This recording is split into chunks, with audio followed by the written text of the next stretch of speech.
5,000 টাকা কমিশন পাইছি, কিন্তু এই 5,000 টাকা লেগে তো আমার চাকরি যায় অবস্থা। আমার কোনো চাকরি গেলে আমি কি করবো? আপনার বস আমাকে ডাউট বাটপার কইছে, আপনার বস না আসা পর্যন্ত আমি কিস্তি দিব না। তুই আমার ফোন দিছিস কেন? তোর না কইছি তুই আমার ফোন দিবি না? তোর জানা আমি অদৃষ্ট হয়ে গেছি। আমি ওই কাবিনের টাকা সর্বহারা সমিতি থেকে তুইলা তোরে আমি টাকা দিলাম, তারপরে তুই আমার জ্বালাস কেন? তোর ওই ভাতার পছন্দ হয় না? তোর ওই ভাতার তোর ভালোবাসে না? আমি তোরা ভালোবাসতাম। তোরা না কইছিস তুই আমার ফোন দিবি না? তোর আল্লাহর দোহাই লাগে তুই আমার ফোন দিবি না। তোদের জ্বালা কি আমি বাঁচবো না রে?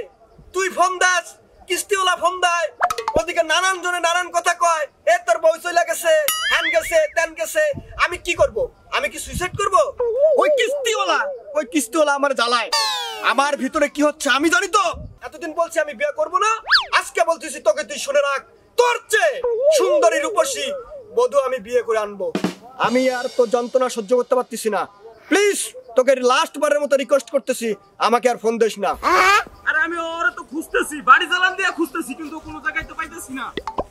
হ্যাঁ, তুই আমাকে যন্ত্রণা থেকে বাঁচাও আল্লাহ। আমি কি করব? এই আল্লাহ, এখানে আর বেশিক্ষণ লেট করা যাবে না। কিস্তিওয়ালা আসলেই তো আমার খবর আছে। জায়গা দাঁড়ান স্যার, স্যার। হ্যাঁ স্যার, রাখেন স্যার। হ্যাঁ, ওয়ালাইকুম। হ্যাঁ স্যার, পাইছি স্যার। হ্যাঁ পাইছি। ভাই এরকম করতেছেন? আরে খারাপ না আপনার কথা স্যার, আপনারা না। হ্যাঁ হ্যাঁ হ্যাঁ স্যার, ঠিক আছে স্যার। হ্যাঁ, আসসালামু আলাইকুম। ওই মিয়া, ওই আপনারা বাড়িতে খুঁজতে গেলাম, বাড়িতে নাই, তালা দেয়া বাড়ির মধ্যে। ঘটনা কি? ভাই আমি একটা এমার্জেন্সি কাজে এক জায়গায় গেছিলাম, বুঝছেন? কাজে গেছিলেন, ভালো কথা। এদিকে যে কিস্তি নিছেন আজকে 2 মাস হয়ে যাইতেছে, কিস্তি দিতেছেন না, ঘটনাটা কি? এদিকে তো আমার চাকরি যায় অবস্থা। ভাই ওইদিন যে মকবুলের দোকানে বসে চা খাইলাম, ওইখানে যে আপনার সাথে আমার দেখা হয়ে গেল, আমি যে আপনাকে বললাম বাড়িতে আইসা কিস্তিটা লয়ে যান, পরে তো আর আপনি আসেন নাই। ভাই এটা কি আমার দোষ? তার 10 মিনিট পরে যে আমি আপনার বাড়িতে গেলাম, বাড়িতে যাই দিয়ে এতটাই বড় একটা তালা মারা, আশেপাশের লোকজনরা জিগাই কই গেছে না গেছে কিচ্ছু জানি না। আমি একা মানুষ, আমি যদি বাড়ি থেকে চলে যাই তালা মেরে যাইতে হবে, আর যদি তালা মেরে না যাই তাহলে তো বাড়ি জিনিস চুরি হয়ে যাবে। বুঝেন না কেন ভাই? আরে ভাই রাহেন তো আপনার এইসব কথা, আপনার এইসব কথায় তো আমার মন করতো না। আপনার এই কিস্তির লিখা আমার উপর থেকে, মানে অফিস থেকে বিশাল চাপ। আমার চাকরি যায় অবস্থা, দেশের এই সংকটময় অবস্থাতে আমার চাকরি যদি জায়গা, তাহলে আমার বউ বাচ্চা পোলাইফান আমি সহ না খাইয়ে মরমু। স্যার আপনার কিস্তিটা দিতে চাইছিল না, স্যার বলছিল একটা টাউট বাদেন না শেষরা, ও কিস্তি নিলে কিস্তি দেবো না। তারপরে আমি সুপারিশ করে আমি আপনার কিস্তিটা আনিয়ে দিচ্ছি, আর আপনি এখন আমার লাগে এরকম করা শুরু করছেন। এখন আমার চাকরি গেলে তো আমি না খাইয়ে মরমু। আমি কি খারাপ মানুষ নাকি? আমি যদি খারাপ হই এই পৃথিবীতে ভালো মানুষ কেটা? হ্যাঁ, আরে মেয়ে রাখেন মিয়া, এত সেদিন কে লেখা? স্যার বলছিল যে টাউট বাদাম মিয়া গাঁজাখোর নেশা করে। আমি তো বলি নাই, আমি আরো সুপারিশ করে আপনার কিস্তিটা আনিয়ে দিচ্ছি। আমি অবশ্য আপনার এই কিস্তি থেকে 5,000 টাকা কমিশন পাইছি, কিন্তু এই 5,000 টাকা লেগে তো আমার চাকরি যায় অবস্থা। আমার কোনো চাকরি গেলে আমি কি করবো আপনি জানেন? ভাই আপনি ভালো মানুষ, কিন্তু আপনার বস আমাকে ডাউট বাটপার কইছে, আপনার বস না আসা পর্যন্ত আমি কিস্তি দিব না। আরে মেয়ে আপনি এইসব কি করেন? বস কি কিস্তি তুলে নাকি? আপনার পক্ষ হয়ে আমি বসতে সরি করে দিলাম।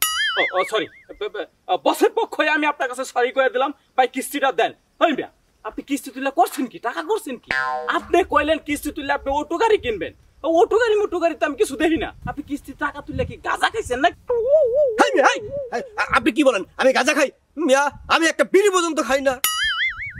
বাইরে ভাই কি ভাই আমার বোর্ডা ছিল না, মরে গেছে। ইন্না লিল্লাহি ওয়া ইন্না ইলাইহি রাজিউন। হাট মিয়া, আপনি পুরো কথাটা না শুনে পাট করে বাম হাতটা ঢুকাই দিয়া বসলেন। আগে পুরো কথাটা শুনেন আমার। আমি তার তালাক দিছি, আপনাদের সর্বহারা সমিতি থেকে কিস্তি তুলা আমি তার মোহরার টাকা বুঝাই দিছি। ভাই বলতে একদম ভালো করছেন। এগুলো হচ্ছে যন্ত্রণা, বিশাল যন্ত্রণা। ভাই এখন আপনি এই যে এই কামটা যে করছেন, মানে কিস্তি তুললে যে আপনি বউ তালাক দিচ্ছেন, এইটা যদি আমার বসে জানে তাহলে আমার চাকরি কোনো ভাবে টিকানো সম্ভব হবে না। আচ্ছা শুনেন, এই কিস্তি তুলে যে বউ তালাক দিচ্ছেন এটা বলা যাবে না। আমি বসকে বলবো যে সে কিস্তি তুলে অটো কিনেছিল, কিন্তু অটোটি চুরি হয়ে গিয়েছে। হ্যাঁ, কি চুরি হয়ে গিয়েছে? কি কবু দুঃখের কথা আপনার রে ভাই। ওই শালিরে আমি যেদিন তালাক দিছি ঠিক 3 দিন পর ওই শালি আরেক কথা ধুয়ে বসে আছে, অন্য জায়গায় বিবাহ হয়ে গেছে। ভাই কি বলবো, সান্ত্বনা দেওয়ার মতো ভাষা আমার নাই। খুবই দুঃখজনক ঘটনা। কিস্তিটা দেয়। আমি 2-3 দিন পর আপনাকে টাকাটা দেবো।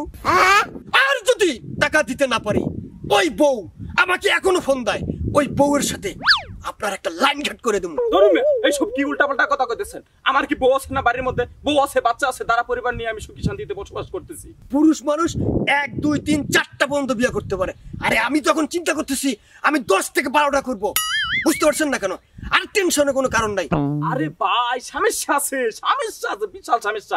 আপনি বুঝবেন না, একবারে মাইরে ফেলাবে, মানে একবারে গর্দান থাকবে না, মাইরে ফেলাবে ভাই। ভাই আপনি তার নাম্বারটা নেন, তার নাম্বারটা এই নেন। নাম্বার নাম্বার সেটা পরে দেখবো, মানে নাম্বার তো দিবি আনি। আপনি কিস্তি দিবেন না? নাম্বারটা দেন 01 01 ওকে, কথা বলে তাকে পড়ায় ফেলবেন। আর একটা জিনিস আপনাকে বলি, তার সবচেয়ে প্রিয় জিনিস হলো স্যান্ডউইচ। আপনি তাকে স্যান্ডউইচ খাওয়ার অফার দিবেন, সে পড়ে যাবে ভাই। আরে ভাই মনে করলেন যে লাইন এটা পরে দেখবো, মানে ভাই কিস্তি ভাই এটা মাফ করা যাবে না। কিস্তি আপনি তুলছেন, আপনি এটা কিস্তি দিতে। আমি তো আপনাকে কইলাম যে আমার কাছে টাকা নাই, পয়সা নাই, কিচ্ছু নাই।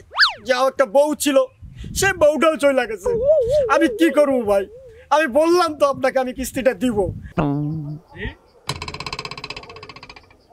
কিস্তির টাকা শেষ করে মোবাইল নেবেন, বুঝছেন? যদি ভাই মোবাইল বেচলে কিস্তির 10% হইতো না, কিস্তি শেষ করে পর মোবাইল দিয়া দিই। মানে আপনি এটা কি করতেছেন? আমার একটা মাত্র মোবাইল, এই মোবাইলটা যদি আপনি নিয়ে যান, এই মোবাইল নিয়ে গেলে কিন্তু আমি কিস্তি দিতে পারবো না। কিস্তি দিতে হইবে, কিস্তি না দিলে মামলা হয়ে যাবে, বিশাল মামলা। হাইকোর্ট জজ কোর্ট পরে দৌড়াইতে হইবে, বুঝছেন? আগামী সোমবারের দিন আমি আইতে আছি কিস্তির জন্য। হ্যাঁ, কিস্তিটা রেডি করে রাখেন। আপনি এটা কোনো কাম করলেন? এটা কোনো কথা কইলেন ভাই? আল্লাহ মাবুদ, আমি কি করবো এখন? জানে বসে ফোন দিছি। মাথা মুথা কাজ করে না বলা। আল্লাহ স্যার আরে পাইছি, কিস্তির একটা সিস্টেম করছি, মোবাইলটা লইয়া আয়া পড়ছি, বুঝছেন? হ্যাঁ, আগামী সোমবারের মধ্যে কিস্তি ক্লিয়ার করবে।